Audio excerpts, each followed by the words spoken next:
Hi, everyone. Welcome to week two. I just wanted to take a moment to talk about a couple of your assignments for this week.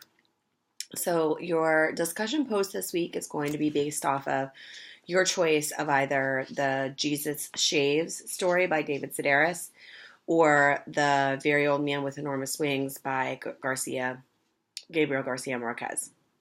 So, you're going to choose the story that you prefer and explain why that's your preference, why you chose it. You're also going to discuss what makes this story interesting to you and how does it connect to your life. So, what kind of experiences do you have that can be, um, shown throughout that work. So, a lot of the reasons why we read literature or we read anything really, some of it is informative. So when we're reading newspapers or articles or different things like that, viewing social media, viewing different types of outlets that way, are to gain information. But a lot of times when we're reading literature, the purpose of it is to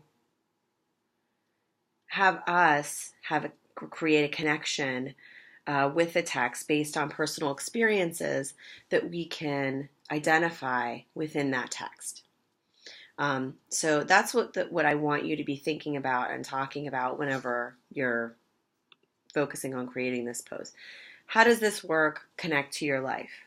Or how is it oppositional to your life? So how is it different than something that you believe in? Or do you feel that it doesn't depict the world the way that you perceive it?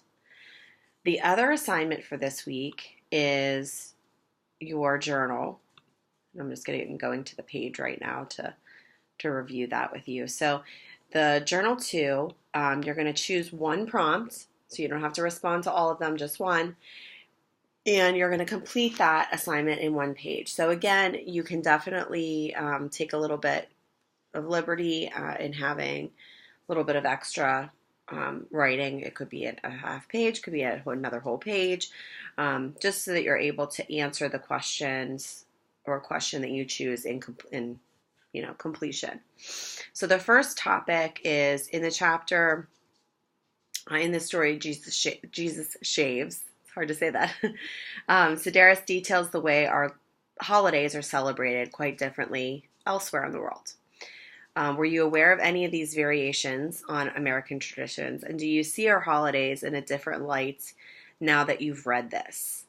And both of these pieces are satire, and they're, commenting on different aspects of how we relate or don't relate to religion, and how, whether you're practicing or non-practicing or atheist or Muslim or Christian, there's a disconnect between all of those different religions and traditions. And a lot of times we don't know things about other people's religion.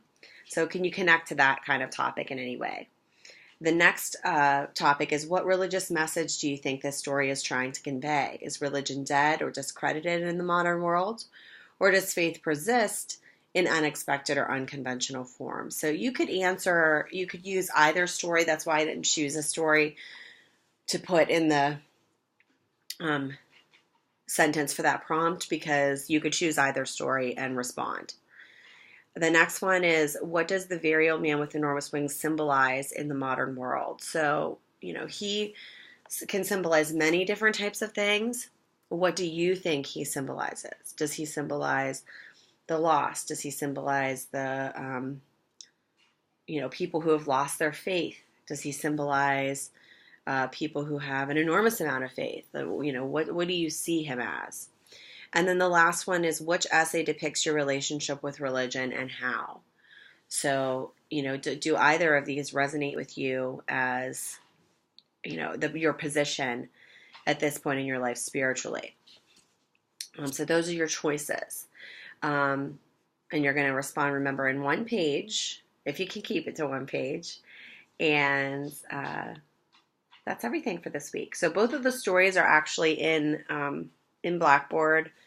You're able to view them on there as PDF files, and then you're going to complete the discussion and make sure that you complete your journal assignment. And I just ask, I know that, we get busy throughout the week and a lot of us wait until the weekend in order to complete our assignments, which I totally understand.